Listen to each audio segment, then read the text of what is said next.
अस्सलामुअलैकुम, वेलकम आप सभी का इस नए वीडियो में। तो जैसे आप सभी को पता है कि आज जेके बोपी ने बीएससी नर्सिंग पैरामेडिकल और टेक्नोलॉजी कोर्सेज के एप्लीकेशन फॉर्म्स 2024 के लिए रिलीज़ किए हैं। इस बीच यहाँ पे आप लोगों का जो एप्लीकेशन फॉर्म सबमिशन का प्रोसीजर है वो यहाँ पे कल 10-11 बजे से स्टार्ट हो जाएगा और उसके साथ साथ 13-14 अप्रैल तक आप लोगों का रजिस्ट्रेशन का प्रोसेस चलेगा। इस बीच यहाँ पे अगर आप इस बार 2024 में बीएससी नर्सिंग के एंट्रेंस देने वाले हैं तो आप लोगों को मैं बताना चाहता हूँ, हमारी इस चैनल पर आपको जेके बोपी की सारी अपडेट्स टाइम टू टाइम मिलते रहेंगे, इसलिए हमारे चैनल के साथ ज़रूर जुड़े रहना। इस चैनल पर आपको जेके बोपी की A to Z सारी अपडेट्स आपको कॉलेज ज्वाइनिंग तक मिलते रहेंगे। उसके अलावा मैं आपको ये भी बताना चाहता हूँ कि हमारी जो ऑफिशियल चैनल थी उसका मोनेटाइजेशन यूट्यूब ने सस्पेंड किया। इस बीच सभी कैंडिडेट जो वो इसी चैनल पे जुड़े रहें, यहीं पे आपको सारी अपडेट्स मिलते रहेंगे। तो देखिए, जेके बोपी के जो एप्लीकेशन फॉर्म्स थे वो तो फाइनली आज यहाँ पे आ चुके हैं। स्टूडेंट्स काफ़ी टाइम से वेट कर रहे थे। इस बीच यहाँ पे जब एप्लीकेशन फॉर्म आ गए तो स्टूडेंट इसमें काफ़ी ज़्यादा परेशान है और जेके बोपी वालों ने किया भी कुछ उल्टा सीधा यहाँ पे, उसी के बारे में इस वीडियो में आपके साथ डिस्कस करने वाला हूँ। ये वीडियो आप लोगों के लिए काफ़ी ज़्यादा इंपॉर्टेंट रहने वाला है। वीडियो को पूरा एंड तक देख लेना, चैनल को भी सब्सक्राइब कर देना और उसके साथ साथ टेलीग्राम ग्रुप और व्हाट्सएप ग्रुप दोनों ज्वाइन कर देना। दोनों की लिंक आपको डिस्क्रिप्शन में मिल जाएगी। तो चलिए वीडियो को शुरू कर लेते हैं, जान लेते हैं यहाँ पे JK BOPEE BSc nursing paramedical technology courses के एप्लीकेशन फॉर्म्स के बारे में। तो देखिए, आप सभी को पता है कि एनसीईआरटी ने रिसेंटली क्या मतलब काफ़ी टाइम पहले जो 11th 12th या अदर क्लासेस का जो सिलेबस है, खासकर हम 11th और 12th की बात करें, उसमें यहाँ पे काफ़ी सारे चैप्टर्स, काफ़ी सारे टॉपिक्स को रेशनलाइज किया था। यानी कि 11-12 का जो सिलेबस था वो यहाँ पे कम किया था, ठीक है। उसमें काफ़ी चैप्टर्स मिसमैच हो रहे थे या कुछ अदर जो भी उनको इश्यूज़ आ रहे थे न्यू एजुकेशन पॉलिसी 2020 के हिसाब से, तो उन्होंने काफ़ी सारा सिलेबस यहाँ पे रेशनलाइज किया।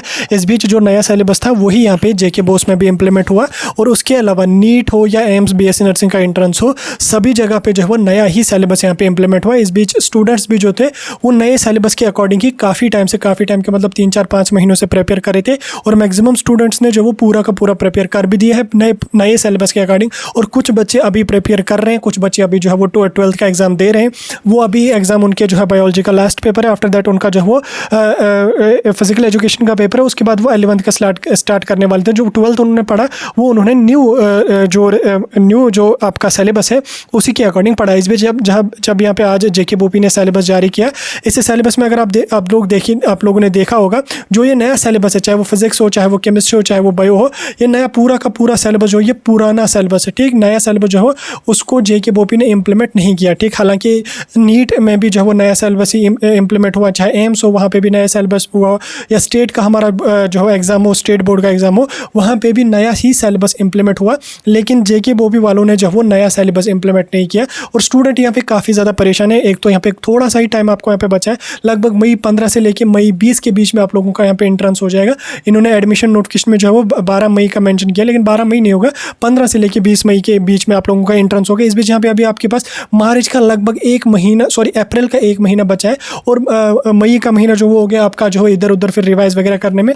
तो 1 महीने में बच्चे जो वो अपना सिलेबस प्रिपेयर करें या जो रेशनलाइज सिलेबस है उसको प्रिपेयर करें। इसके अलावा अगर इन लोगों को जो है वो मतलब अगर नीट में नया सिलेबस इंप्लीमेंट हो रहा है, अगर एम्स में नया सिलेबस इंप्लीमेंट हो रहा है, तो जेके बोपी वाले नया सिलेबस क्यों नहीं इंप्लीमेंट कर रहे हैं। इन्होंने सरासर स्टूडेंट्स को जो है वो परेशान कर रखा है। सरासर स्टूडेंट्स के साथ ये इनजस्टिस है। एक तो ऑलरेडी यहाँ पे टाइम थोड़ा सा बच्चों के पास बचा है, ठीक। 1 महीने का टाइम है। इसमें अभी जो है वो 3 की 4 अप्रैल को जो है वो फिजिकल एजुकेशन का स्टूडेंट्स को पेपर है। वो फिजिकल एजुकेशन का पेपर दे के उनके पास सिर्फ 1 महीने का बच रहा, उसमें उनको जो है 12th का भी रिवाइज करना है और उसके साथ साथ 11th का भी उस 1 महीने में उनको पढ़ना है और उसके साथ साथ दोनों का यहाँ पे रिवाइज इनको करना है, जो काफ़ी ज़्यादा मुश्किल यहाँ पे स्टूडेंट्स के लिए रहे और काफ़ी ज़्यादा डिफिकल्टीज़ यहाँ पे स्टूडेंट को फेस करनी पड़ेगी।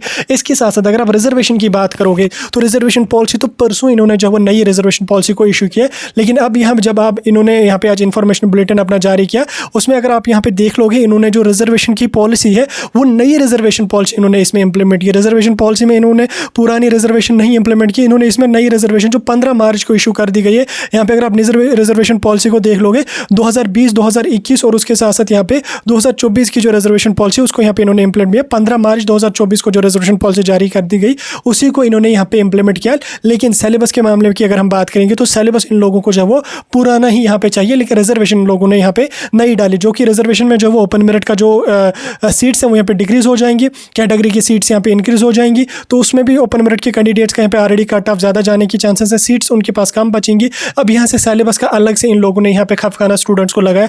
ओवरऑल हर साइड से अगर देख लोगे, हर साइड से जो है वो स्टूडेंट्स को सताया जा रहा है, हर साइड से स्टूडेंट्स को तंग किया जा रहा है। चाहे जेके बोर्ड के एग्जाम्स हो, उनको यहाँ पे अभी पोस्टपोन कर रहे हैं, चाहे वो हार्ड जोन एरियाज़ के हों या चाहे वो हमारे 11th के बच्चों के पेपर हों, उनको भी ये लोग जो वो कभी आगे ले रहे हैं, कभी पीछे ले रहे हैं। कभी 12th के फिजिकल एजुकेशन के पेपर की जगह 11th का फिजिकल का एजुकेशन का पेपर वहाँ पे दे रहे हैं, 11th की जगह 12th के पेपर, 12th की जगह 11th के पेपर, 11th के पेपर पोस्टपोन कर रहे हैं। तो ओवरऑल हर जगहों से अगर आप देख लोगे, ये लोग स्टूडेंट्स को जो वो टॉर्चर कर रहे हैं, स्टूडेंट्स को परेशान कर रहे हैं। स्टूडेंट बहुत ज़्यादा डिप्रेस्ड है और काफ़ी सारे परेशान है स्टूडेंट। आप ऑलरेडी अगर आपने देखा होगा, जम्मू कश्मीर का जो हमारा एजुकेशन का सिस्टम है वो काफ़ी ज़्यादा पीछे है, काफ़ी ज़्यादा पीछे। पिछले जो वो 2-3 सालों में लॉकडाउन, कभी कुछ कभी कुछ कभी कुछ, तो स्टूडेंट्स का जो एजुकेशन है जम्मू एंड कश्मीर का वो काफ़ी ज़्यादा यहाँ पे डाउन हो रहा है। अब अगर यहाँ पे एडमिनिस्ट्रेशन की बात करोगे या चाहे कोई कंडक्टिंग बॉडी होती है, हर साइड से ये लोग स्टूडेंट्स को जो वो सता रहे हैं, स्टूडेंट्स को परेशान कर रहे हैं। फिर अभी ये लोग यहाँ पे अभी नया सिलेबस इन्होंने पुराना सिलेबस यहाँ पे इंप्लीमेंट किया।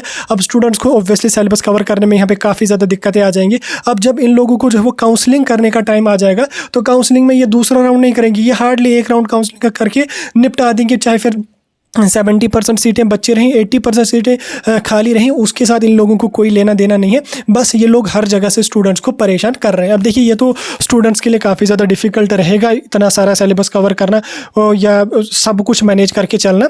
इस बीच आप लोग जो वो कोशिश कीजिए जो है वो पूरा का पूरा सिलेबस कवर करने की, खासकर अगर आप ओपन मेरिट से, डिफ़िकल्टी आ जाएगी उसमें कोई शक नहीं है, लेकिन आप लोगों को एडजस्ट करना पड़ेगा। क्योंकि ये लोग काउंसलिंग के टाइम देख लेना, ये काउंसलिंग के टाइम खाली एक राउंड काउंसलिंग का करके आप लोगों को निपटा देंगे, बोलेंगे चले जाओ, अब जो कुछ है जितनी सीटें बचेंगी वो वैकेंट रहेंगी। अब उसमें फिर उन्होंने अलग से कॉलेजेस को एक्सेस दिया, हालांकि उस पर हम बात नहीं करेंगे, हम जेके बोपी की बात यहाँ पे कर रहे हैं। तो ये लोग वहाँ से भी आप लोगों को सताएंगे, इसलिए जो वो आप कोशिश कर लो कि आप ऐसे प्रिपेयर कर लो कि पहले राउंड में ही आप लोगों की सिलेक्शन होनी चाहिए। बाकी ये जो इन्होंने आज एडमिशन की प्रोसेस स्टार्ट की, कल से स्टार्ट हो जाएगी, उस पर मैं कल वीडियो डाल के आप लोगों को प्रोसीजर अच्छी तरह से समझा दूंगा। फिलहाल जिसके बारे में स्टूडेंट्स का डाउट था, जिसके बारे में स्टूडेंट काफ़ी सारे मैसेजेस पिछले वीडियोज़ पर भी आ रहे हैं कमेंट सेक्शन में, और उसके साथ साथ डीएम भी काफ़ी सारे स्टूडेंट करें, तो काफ़ी सारे स्टूडेंट यहाँ पे परेशान हो रहे हैं। हर तरह से ये लोग स्टूडेंट्स को परेशान करें। बहरहाल जो भी है आप लोगों को प्रिपेयर करना पड़ेगा। पूरा सिलेबस इन्होंने पूरा का पूरा सिलेबस पुराने से यहाँ भी जारी किया है, उसको आप मैनेज करके चलो। बाकी मैं प्रिपरेशन सीरीज़ की भी कोशिश करूँगा, 1-2 दिन बाद मैं MCQ चैप्टर वाइज आपको प्रोवाइड करता रहूँगा। आपको टेंशन लेने की कोई ज़रूरत नहीं है, परेशान होने की कोई ज़रूरत नहीं, सारा कुछ मैं आपको प्रोवाइड कर लूँगा। फॉर्म फिलिंग का प्रोसीजर कल स्टार्ट हो जाएगा, उस पर भी मैं गाइडलाइंस के बारे में कल सुबह वीडियो डाल के आप लोगों को समझा दूंगा। बाकी फॉर्म फिलिंग का प्रोसीजर आराम से मैं आपको समझा दूंगा। मैं भी खुद फॉर्म फिलिंग का प्रोसीजर स्टार्ट करूँगा, आपको टेंशन लेने की कोई ज़रूरत नहीं है। आप अगर बोर्ड की तैयारी करो, आप अपनी प्रिपरेशन कर लो, आप घर में बैठ के हमें डॉक्यूमेंट भेज के हम आपको फॉर्म सबमिट करेंगे। फिलहाल के लिए जो इंपॉर्टेंट अपडेट था वो मैंने आपके साथ डिस्कस किया। कोई डाउट होगा कमेंट सेक्शन में पूछ सकते हैं।